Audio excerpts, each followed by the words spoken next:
안녕하세요. 사연을 부탁해입니다. 오늘의 사연을 소개하겠습니다. 어느 날 친정집 문을 열고 들어갔는데 엄마가 뛰어나와 저를 반겼어요. 왔니? 얼른 와라. 너 혹시 무슨 소식 없는 거니? 소식? 무슨 소식? 왜 그런 거 있잖아. 그니까 그게 뭐냐고. 제가 답답하다는 듯이 엄마를 바라봤는데요. 소파에 앉아있던 새언니가 대화에 끼어들었습니다. 어머님, 혹시 임신 말씀하시는 거예요? 맞죠? 가만 보면 아가씨는 진짜 눈치가 없는 것 같아요. 그래, 맞다. 너 혹시 임신 소식 없는 거니? 내가 말이야, 아주 기가 막힌 태몽을 꿨거든. 엄마의 말에 거실에 앉아있던 가족들이 일순간 제게서 눈을 떼지 못하고 있었어요. 그 눈빛이 저를 참 힘들게 했는데요. 사실 우리 부부는 결혼한 지 3년이 지났음에도 불구하고 임신이 되지 않았습니다. 분명 병원에서는 둘 다 건강상 아무 문제도 없다고 했지만 우리에게 임신이라는 것은 참으로 힘든 일이 아닐 수가 없었어요. 그에 비해 우리 새언니는 저와 비슷한 시기에 결혼을 했는데 벌써 아들을 둘이나 낳았고요. 그랬기에 양가 집안에서는 우리 부부 앞에서 임신 이야기를 하지 않는 것이 불문율처럼 되어 있다고 해야 할까요? 모두가 제 눈치를 보며 조심하려 노력하는 모습이었습니다. 하지만 단 한 사람, 새언니만은 그런 제 마음을 전혀 신경 쓰지 않는 모습이었는데요. 시시때때로 제게 전화를 해서 염장을 질러댔습니다. 어느 날은 제게 묻기도 했거든요. 아가씨, 이번에 우리 둘째 성준이 첫 생일 선물로 뭐 해줄 거예요? 성민이 때는 딸랑 반지 하나만 해줘서 너무 서운했거든요. 언니, 제가 조금 이해가 안 돼서 그러는데요. 대체 그게 뭐가 서운하다는 거예요? 아니, 그렇잖아요. 우리 그이한테 형제라고는 아가씨 한 명이 다인데 첫 조카 선물이 너무 성의가 없었잖아요. 새언니가 서운하다는 듯이 말을 하고 있었는데요. 제 입장에서는 기가 막힐 뿐이었어요. 사실 첫 조카가 태어나고 난 뒤 새언니가 서운하다는 핑계로 제게 받아간 선물만 해도 셀 수 없이 많았거든요. 그것도 값비싼 물건들만 골라서 사진까지 찍어서는 제게 문자로 보내곤 했어요. 아가씨, 이거 우리 성민이가 너무너무 갖고 싶어 하는 건데 하나뿐인 고모가 사줄 거죠? 라고 말을 하는가 하면 또 어느 날은 또다시 사진을 보내오며 말하기도 했어요. 아가씨, 우리 성민이만 이게 없는 거 있죠? 너무너무 속상한 거 있죠? 그런 식으로 새언니가 받아간 것만 해도 한두 가지가 아니었어요. 제가 선물을 사서 보낼 때마다 남편이 싫은 티를 내곤 했는데요. 임신이 안 돼서 힘들어하는 사람한테 가만 보면 좀 너무하는 것 같아. 눈치가 없는 거야? 아니면 눈치가 없는 척 하는 거야? 남편이 불만스런 투로 말을 했어요. 그러던 중 드디어 제가 바라고 바라던 임신을 하게 되었습니다. 그 바람에 주변에서 축하와 함께 선물로 이런저런 용품들을 잔뜩 보내왔고요. 가족들과 지인들이 보내온 선물로 방을 꾸미기 시작했는데 그 시간이 얼마나 행복했는지 모르겠습니다. 하지만 그 행복은 오래가지 않았습니다. 도중에 손을 써볼 틈도 없이 떠나 보내야만 했거든요. 그때의 아픔은 그 어떤 말로도 위로가 되지 않았습니다. 하루 종일 눈물만 쏟아져 나올 뿐이었으니까요. 결국 우울증 치료까지 받아야만 했고 잠시 세상과 담을 쌓고 지냈던 것 같습니다. 그러던 와중에 위로를 한다며 새언니가 집에 찾아왔는데요. 그날 새언니의 행동으로 인해 어마어마한 충격을 받았어요. 새언니가 비타민 음료 한 박스를 손에 들고 집 안으로 들어섰는데요. 제게 한두 마디 위로의 말을 건네더니만 곧 본색을 드러내기 시작했습니다. 아가씨, 그동안 선물 받은 용품들은 어떻게 할 생각이에요? 네? 그게 무슨 말씀이세요? 아니, 선물 받은 용품들 말이에요. 그거 혹시 다 폐기할 건가 해서요. 폐기라뇨. 그게 무슨 말이에요? 정말이지 어이없다는 표정으로 제가 새언니를 바라보고 있었는데요. 그렇잖아요. 당장 쓸 일이 없게 됐으니까 혹시 폐기하거나 나눠주는 거 아닌가 해서요. 아니, 그걸 왜 버려요? 가지고 있다가 나중에 쓰면 되죠. 그때 당시 워낙 제정신이 아니었기에 새언니에게 일일이 대답을 해주고 있었는데요. 지금 생각해보면 대체 그런 말도 안 되는 말에 계속해서 대꾸를 해준 것인지 제 자신이 한심하기까지 하더라고요. 그렇잖아요. 아무리 눈치가 없어도 그렇지 엄청난 슬픔을 겪은 신우이에게 할 말은 아니잖아요. 결국 말문이 막힌 제가 새언니를 있는 대로 노려보고 있었는데요. 새언니가 더욱 기가 막힌 이야기를 했습니다. 아가씨, 그걸 어느 세월에 쓰겠어요. 그래서 말인데 그거 저 주면 안 될까요? 전에 보니까 좋은 것들 엄청 많던데요. 그때 아가씨 형님이 사준 옷도 엄청 비싼 옷이던데. 그리고 아가씨네 시어머님이 주신 것도 다 어마어마하게 비싼 것들이더라고요. 역시 있는 집안이라 그런지 돈을 아끼지 않는 것 같아서 엄청 부럽네요. 나도 그런 시댁 만났으면 좋았을 텐데. 그것들 그대로 썩히느니 그냥 저 주세요. 아가씨네 시댁은 워낙 부자라 나중에도 다시 사줄 것 같은데요. 새언니란 사람은 감정이 전혀 없는 사람 같아 보였는데요. 그 상황에 그런 말을 하는 모습이 그저 놀랍기만 했거든요. 새언니, 저 지금 심적으로 너무 힘드니까 그냥 가주세요. 그리고 제가 그냥 버리는 한이 있어도 절대 새언니한테 안 줄 거니까 그런 줄 아시고요. 어머, 아가씨, 무슨 말을 그렇게 하는 거예요? 이왕 이렇게 된 김에 좀 나눠 가지면 어디가 덧나요? 사실 아가씨는 언제 또다시 임신이 될지도 모르는데. 새언니, 지금 그걸 말이라고 하는 겁니까? 언니는 감정이라는 게 없는 거예요? 이럴 경우에는 위로를 해줘야 하는 게 사람 아닐까요? 다 필요 없고 당장 나가세요. 제가 새언니를 억지로 내쫓아버렸습니다. 그 뒤 오빠한테 전화를 해서 새언니의 만행에 대해 다 이야기하며 노발대발한 건 말할 것도 없었고요. 오빠는 그저 미안하다는 말만을 할 뿐이었습니다. 그런 오빠에게 다시는 새언니 얼굴을 보고 싶지 않다고 했어요. 그렇게 저는 새언니와 마주치지 않으려고 노력했습니다. 다만 오빠를 통해 고모로서 최소한의 할 도리만 할 생각이었거든요. 그 뒤 저는 여전히 불임 치료를 받고 있었습니다. 그런데 그날 친정에 갔더니 새언니가 앉아있는 게 아니겠어요? 새언니를 보자마자 제가 오빠를 있는 대로 노려보고 있었는데요. 우린 너 오는 줄 모르고 우연히 들른 것뿐이야. 불편하면 그냥 갈게. 됐어. 나도 금방 갈 거니까 그냥 있어. 그래, 알았어. 오빠가 기어들어가는 목소리로 대답을 하고 있었는데요. 여보, 우리가 무슨 죄를 지은 것도 아니고 너무 그러지 좀 마. 그건 그렇고 아가씨 혹시 임신한 거예요? 역시나 잠시 방심한 틈을 타서 새언니가 훅 하고 들어왔어요. 제가 혹시 임신을 했어도 절대 새언니한테는 말 안 할 거니까 궁금해하지도 마세요. 묻지도 마시고요. 아가씨, 그래도 가족인데 너무하는 거 아니에요? 너무한 건 새언니죠. 암튼 더 이상 저한테 말 걸지 마세요.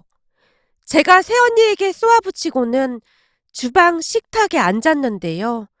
엄마가 저를 따라와서 제 옆에 바짝 붙어 앉았습니다. 그리곤 제게 다시 물었어요. 너 진짜 임신 아니야?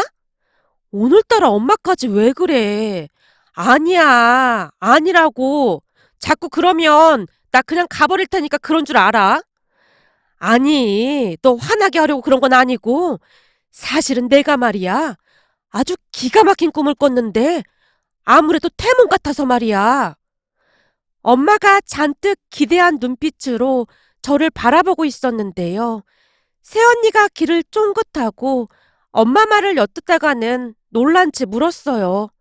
어머님, 진짜 태몽 꾼 거예요? 무슨 태몽인데요? 너랑은 상관없는 얘기니까 넌 저리로 가 있어라. 아무래도 백발백중 우리 딸 태몽 같으니까. 그니까 무슨 꿈인데요?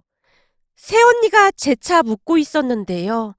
엄마가 제 눈을 뚫어져라 쳐다보며 꿈 이야기를 해줬습니다. 엄마 말에 의하면 꿈에 엄마가 어떤 가수원에서 주변을 두리번거리고 있었다는데요. 주변을 둘러보니 나무에 복숭아가 주렁주렁 열려 있더랍니다. 복숭아가 어찌나 탐스럽게 달려있던지 신이 난 채 엄마가 복숭아를 따려고 걸음을 옮기고 있었다는데요. 자세히 보니 저 멀리서 제가 복숭아를 따서 품에 꼭 안고 있더랍니다. 그래서 엄마가 저를 부르며 제게 다가갔다고 하는데요. 근데 제가 황금 복숭아를 꼭 끌어안고는 엄마에게 말했다고 하네요. 엄마, 너무 예쁘지 않아? 이건 내 거야. 절대 아무한테도 안 줄 거야. 라며 황금 복숭아를 다시 꼭 끌어안더랍니다. 그러다가 잠에서 깼다고 하고요. 봐라, 이건 100%네 태몽 꿈이라니까. 내가 누구한테 물어보니 딸 태몽인 것 같다고 하더구나. 너도 딸이 있었음 했잖아. 그렇긴 하지. 우리 시댁이 워낙 딸이 귀한 집안이다 보니 다들 딸이 있었음 하고 바라고 있긴 해. 그치만 그게 어디 마음대로 되는 일인가. 제가 긴 한숨을 내쉬고 있었어요. 사실 시아버님이 사형제이신데요.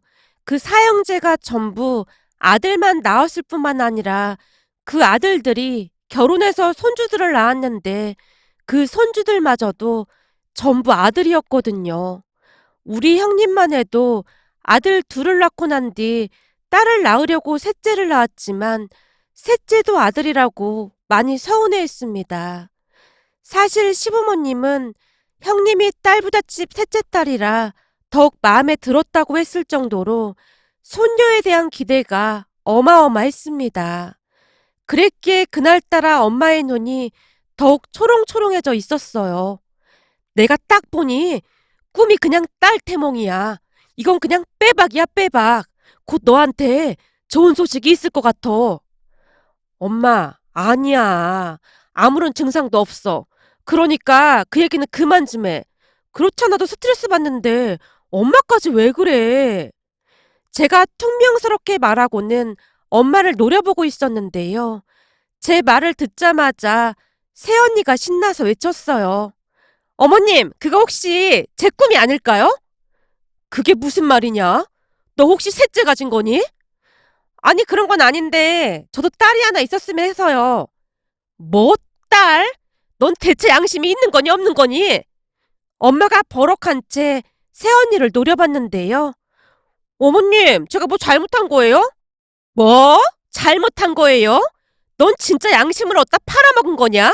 지금도 내가 성준이 성민이 보느라 쇠가 빠질 지경인데 어떻게 그런 말을 하고 있어? 너 내 말 잘 들어. 혹시 셋째 생각 있으면 니들 둘 중에 하나가 회사 관두고 살림해.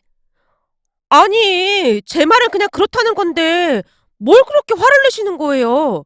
어머님, 그러지 말고 그 태몽 저한테 파세요. 태몽값은 드릴게요.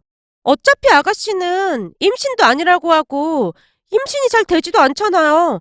거기다 어머님 친손주들이 더 잘 돼야 좋은 거 아니에요? 새언니가 급히 가방에서 5,000원짜리 한 장을 꺼내더니만 엄마에게 건네며 다시 재촉했습니다. 여기요. 제가 돈 드릴 테니까 그 꿈 저한테 파세요. 그 순간 엄마가 불같이 화를 내고야 말았는데요. 새언니가 내민 5,000원짜리를 내팽개치면서 엄마가 소리쳤어요. 너 이게 뭐 하는 짓이야? 네가 뭔데 우리 딸 꿈을 산다 만다 난리야. 그리고 뭐가 어쩌고 어째? 어차피 임신이 잘 되지도 않아? 뭐 이런 정신 나간 인간이 다 있어. 또 내가 분명히 말하지만 셋째 생기면 난 절대 안 봐줄 테니까 그런 줄 알고나 있어. 어머님, 왜 그렇게 화를 내시는 거예요? 가만보면 어머님은 저만 미워하시는 것 같아요. 내가 지금 안 그렇게 생겼어? 네가 인간이라면 우리 딸한테 절대 이런 행동 못한다. 대체 네 머릿속에는 뭐가 들어있길래 그렇게 생각이 없는 거냐? 당장 니들 집으로 가. 꼴도 보기 싫으니까. 그리고 나 엄마가 제게 억지로 10,000원을 받아가서는 새언니에게 외쳤어요. 우리 딸한테 꿈 판 거니까 더 이상 왈가왈부하지 마라. 그 와중에도 새언니가 다시 제게 말하고 있었습니다. 아가씨, 그냥 저한테 파세요. 어머님이 주신 돈에 2배 더 얹어드릴게요. 야! 니들 당장 꺼져!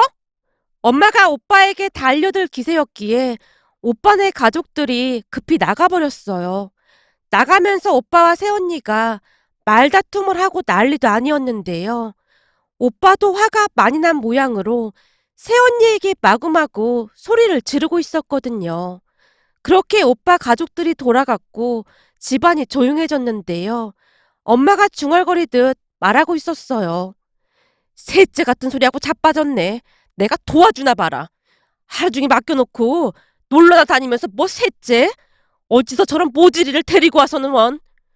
엄마가 긴 한숨을 내쉬다가는 혹시 모르니 항상 몸조심하라고 당부를 했습니다. 그런데 그 뒤부터 새언니가 저를 달달 볶기 시작했는데요. 다음날 전화해서 다시 조르기 시작했거든요. 아가씨, 어머니한테 받은 그 꿈, 그거 저한테 파세요. 그 태몽 너무너무 갖고 싶단 말이에요. 새언니, 전화 끊을게요. 그리고 차단할 테니까 그렇게 알고 있어요.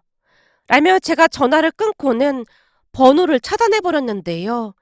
새언니는 제가 알던 것보다 더 최악의 인간이었습니다. 모르는 번호로 계속해서 전화하고 문자까지 보내고 난리도 아니었거든요. 결국 제가 엄마한테 다 말해버렸고 엄마가 오빠에게 경고 아닌 경고를 한 모양이었어요. 그러던 중 제게도 기적이 일어났는데요. 몸이 조금 이상한 느낌이 들어 혹시 몰라 검사를 해봤는데 임신이었습니다. 처음에는 너무나 놀라 손이 덜덜 떨리면서 꿈인지 생시인지 실감조차 나지 않았어요.